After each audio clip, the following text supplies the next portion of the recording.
Welcome again to It Doesn't Take a Genius, conversation with introspective perspectives and pithy points of view. Here are your hosts, my friends, Max and Marty. I think that's Mark and Mike.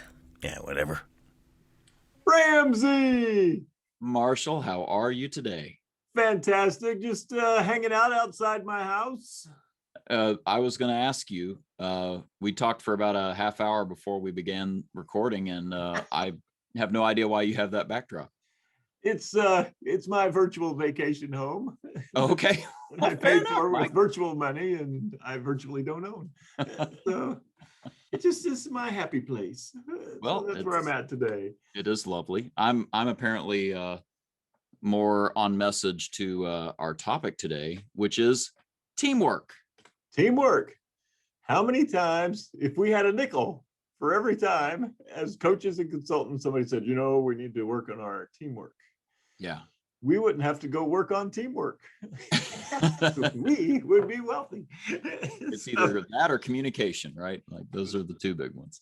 So the thing that always comes up on teamwork, the first question is, simple definitions. Words mean things. So, my question always is, so what's a team? Very good question. And people, have all these ideas. And then, we'll talk about that for a little while. And then one of my all-time favorites, I've been doing this for a zillion years, is I'll start with, let's start, before we get to team, let's start with a group. Okay. So we talk about groups of people. Yeah. We talk about teams of people. So let's list all the attributes of a group. And I'll get out my little piece of flip chart paper because I'm an analog dude. Uh-huh. And people will, they'll say, a group, an attribute of a group. They have a group leader. Yes. Yeah. Group team members, a group goal, group purpose, a group t-shirts. We have a group uniform. And they'll list, it's usually a pretty good long list. Yeah. Accepted behaviors. Group norms, accepted behaviors. Maybe there's common things that we, to be in the group, right? If it's the chess group, right, then we all play chess. Might even be criteria to join the group. Yeah. Okay. Awesome. And so I got that all in one piece on one side of the flip chart paper, and then I write the word team at the top of the other piece of flip chart paper. And I said, all right, let's just see what transfers over. Okay. Do groups have leaders? Do teams have leaders? Yes. Yep. Groups have team members. Do teams have team members? Yes. Yeah. Groups have a purpose. Does the team have a purpose? Yeah. And lo and behold, every single attribute of a group transfers over to a team. Huh. Then I do my. What's the difference? Yes. I do my. The Grinch was puzzling until his puzzler was sore. Look. And I say, all right. Yeah, what's the difference? And lo and behold, no one ever comes up with the answer, which always is striking to me, given how much has been written about teams and how much I talk about it. And so I just write the word, and I never spell it right because I can't. So I write the word interdependency. Interdependency is the only difference between a team and a group. Interdependency. The belief that if I'm on a group member can fail and it won't necessarily affect the group or any other member of the group. But if we're truly a team, then we're interdependent. We're dependent on each member of the team succeeding. And if one of them falls short, it could keep the team from reaching its goal. Keep the team from being successful. Huh. You're making me think of Patrick Lencioni's book, The 5 Dysfunctions of a Team. And he, sort of has a timeout at the beginning of the book where he basically says, before you go down this road with me, let's make sure that you actually are talking about a team that's dysfunctional. And he defines it as a small number of people, like 3 to 12 people. They have common goals. They share the rewards and the responsibility for achieving those goals. So in other words, they're willing to set aside personal gain, like you were saying, for the team's gain. Mm-hmm. And it's like you might have to, you would have to be interdependent. You'd have to be interdependent to do that, wouldn't you? Oh, 100%. And so the example I give is the difference between a football, and if you're listening overseas, when I talk football, I'm talking real football, helmets, pads, oblong ball. Wow. Not the other football. There goes our international audience. Yeah. Did we have an international audience? Hadn't seen that, but we won't have one now. So yeah, American football. So if you have a football group, so you have a football group, you've got the guy, he's the quarterback of the football group. He takes the snap, he throws the ball to his highly paid receiver. He throws the ball poorly, and a member of the other team intercepts the ball. Mm-hmm. If it's a football group, what happens next is the guy who was supposed to catch the ball and all the other members of the group point at the quarterback and go, you tackled him, you screwed up. And then everybody kind of waits for the guy, like, hey, I checked my contract. As a receiver, I get paid $100,000 a minute to catch the ball and look pretty. Yeah. That's it.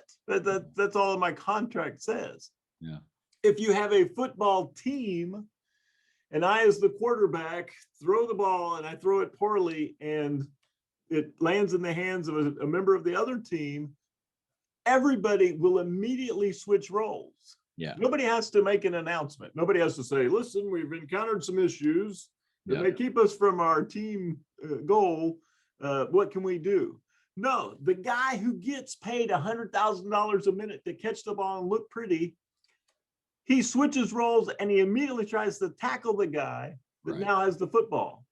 Right. It wasn't his mistake, but he knows if he doesn't change roles, if he doesn't help the team out at that moment, the team might not succeed. Yeah. It's not in my contract. I don't get paid to do it. Maybe I haven't done it since Pee Wee League. I just haven't tackled that many people. But I will do my very best to make that happen.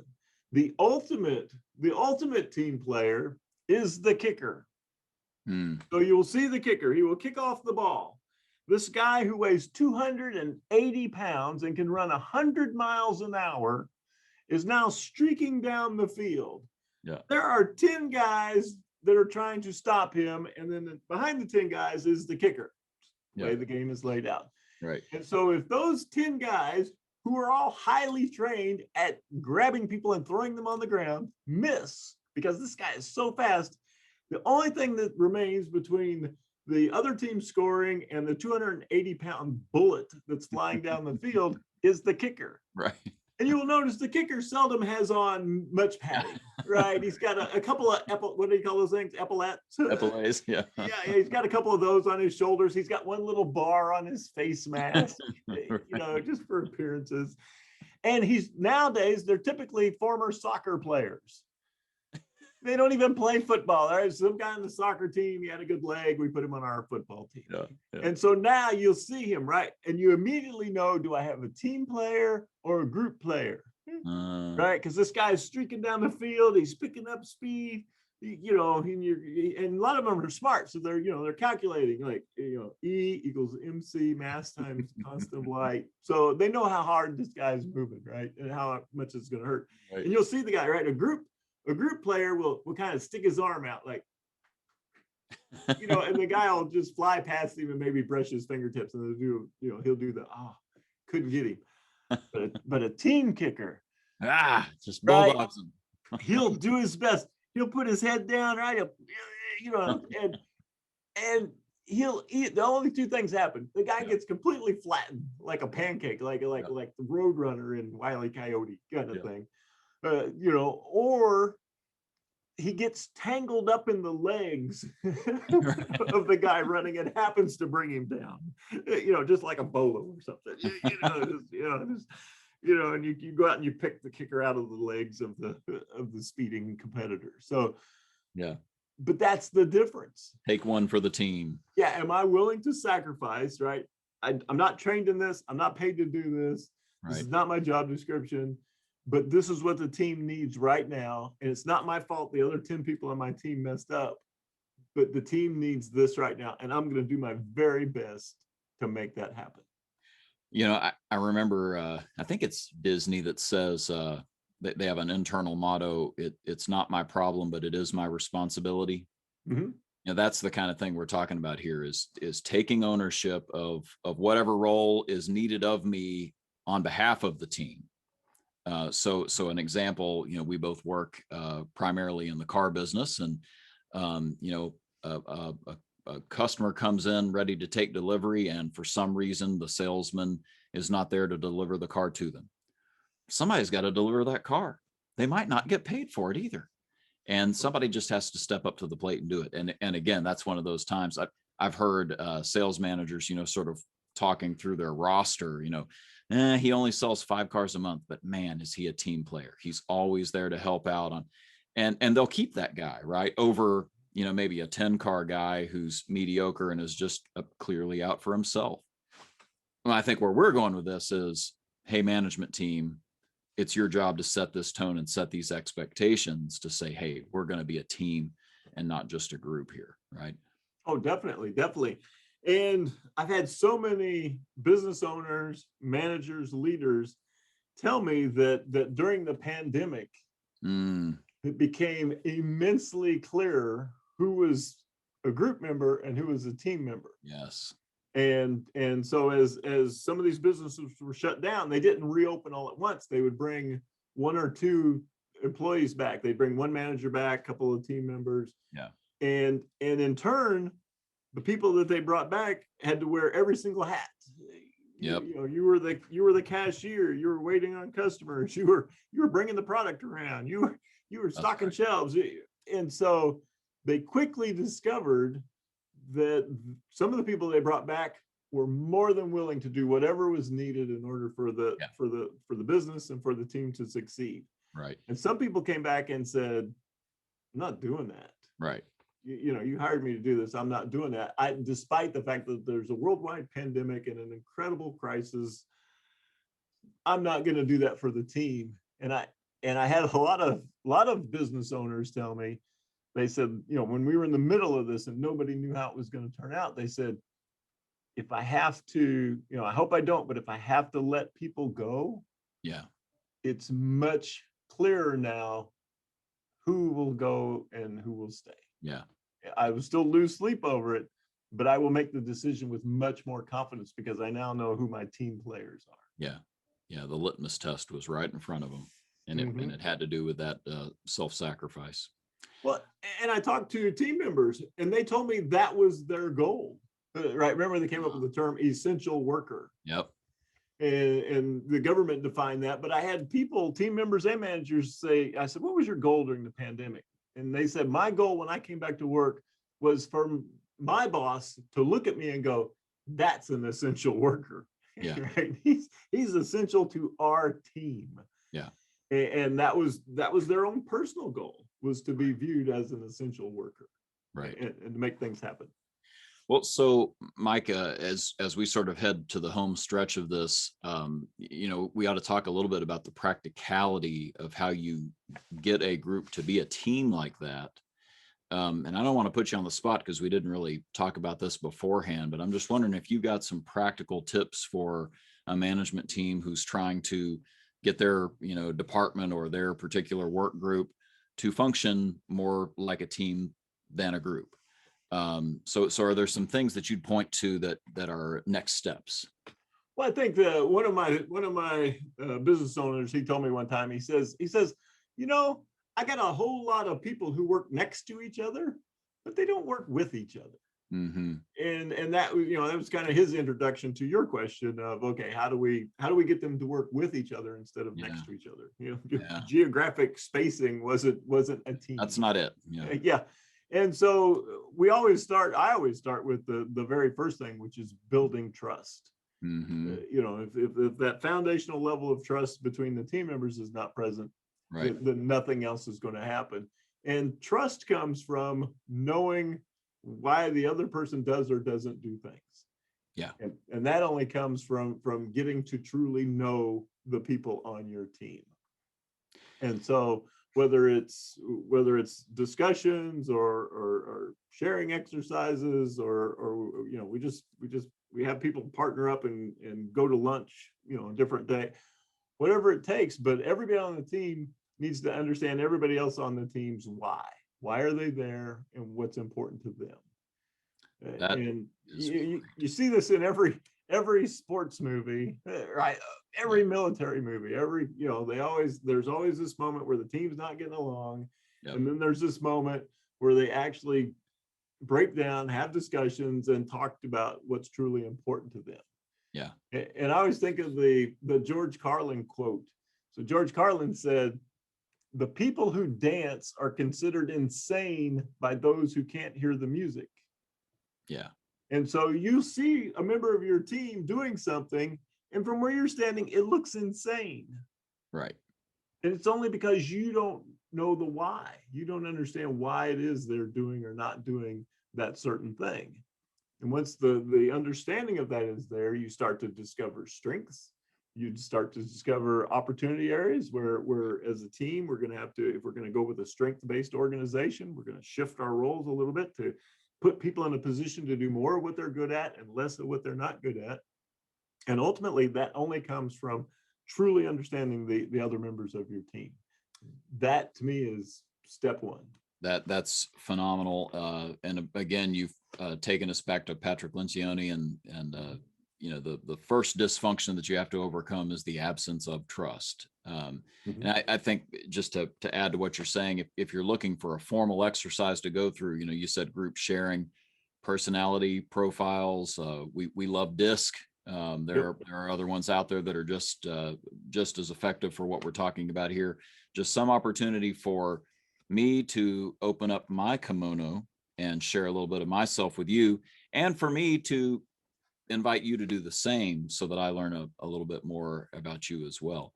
So there are exercises that people like Mike and Mark, Max and Morty, all of these people that we talk about on the show could take you through. But it does kind of beg the question that, like, you actually want to get to know these people. That's going to have to kind of be at the core here. And as silly as that sounds, I think that's important. Dale Carnegie, didn't he say, be genuinely interested in other people? That's one of his factors for success. So if you don't have that, I would encourage you to go work on growing that component of you that cares about other people and wants to get to know them. If you get that concept, then we're talking about some exercises that can be a little bit uncomfortable, a little bit painful, but they will ultimately, when you come out on the other side of that, maybe that sort of like a vulnerable sharing moment, everybody's going to be more bonded, unless you really have hired some true rat finks, and then God help you. I don't know how to get. No, I'm sorry. That was perhaps a step too far. But the idea of you'll have to actually care enough to share with each other and get to know each other is kind of a prerequisite to that working. We'll put a link to that in the show notes, the book. Oh yeah, no, fantastic book. And one last story on this to tell you how powerful it is. So I had the opportunity to do a team building session with the Institute of Nuclear Power Operations. And they let you work with them? That's yeah. They invited me in because the projects that they were working on were so big that they couldn't be done by individuals anymore.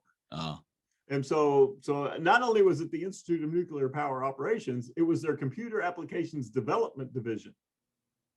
Jeez. So the highest level of pocket protector that you've ever encountered. So these guys were literally nuclear reactor engineers and code writers, computer code writers. And many of them had been together for 10 years. So we got in a room, 2-day offsite. They were terrified. One guy actually wore a Dilbert shirt that said, "I hate consultants." I'm not making this up. And so the first thing I did was I put him at tremendous ease, because I told him at no point in the next 2 days would there be a group hug. Just go ahead and get that off the table. Yeah. Just so if you're worried, right, there'll be no trust falls, no group hugs. But what I did do is I had them do their crest exercise, where you design your personal crest, piece of flip chart paper, what's important to you, what irritates you, what, a hobby, something like that. And they drew it all out. And of course they grumbled through the whole thing. And then as they got up to explain their crest, it was insane. they had no idea that almost every one of them had some sort of interest in music. Oh, really? They either played an instrument, they collected a certain genre of music. They were aficionados of different artists and things like that. Some of them had worked together 10 years in the same office and had no idea that both of them played the guitar. Wow. And played the same kind of music on the guitar. Wow. And there was just this revelation. And I remember I got a call. It was a couple of months later. I got a call. It was weird because it was like 5:30 in the afternoon on a Friday, and it was their team leader, and she was so excited. She goes, Mike, I had to call you. I'm like, what's wrong? She goes, you're not gonna believe this. So what's going on? She goes, my team is at a bar at happy hour, and they're talking. This is it couldn't get any better. So if I always had that as my benchmark, right? If it works with those guys, I love that. right? Then anybody, any mere mortal could do this and find the power in bringing the team together and helping them discover something about each other. I love that. I think it's C.S. Lewis has this quote about friendship, that friendship is born at that moment when you look at another person and say, oh, you too? I thought I was the only one. And something like that. And not that you have to be friends to be on a team, but you do have to know each other. I think that's the core of what we're saying here. That's a trust builder. So, hey, I hope this is super helpful for people. We're going to go a little deeper talking about teamwork and teams on our next episode. And so stick around to hear more. I think, I don't know, Mike, I predict that this might be more than one more episode. I think there's a couple more things that we can cover here, but at least one more episode on teamwork. So definitely. So yeah, much more to discover here. And the takeaway question from this is, as a leader, do you have a group? Do you have a team? Mm-hmm. And take a hard look and start to dive into it. And then if you need help, walking through that, we're always available. So our email addresses are in the description below. So just let us know how we can help. We appreciate you. I think it's time to listen to a snarky man close us out. He's a fan. He's a huge fan. He's part of our team. And that, I guess, is that. It doesn't take a genius. No rights reserved, nothing trademarked, copyrighted, or even original. Feel free to give it to anyone, anytime, using any and all media formats. Warning, Mark and Mike may or may not make another one. I'm your announcer, and I did not get paid a nickel to do this. They won't even let me tell you my name. So until next time, if there is a next time, stay safe, be well.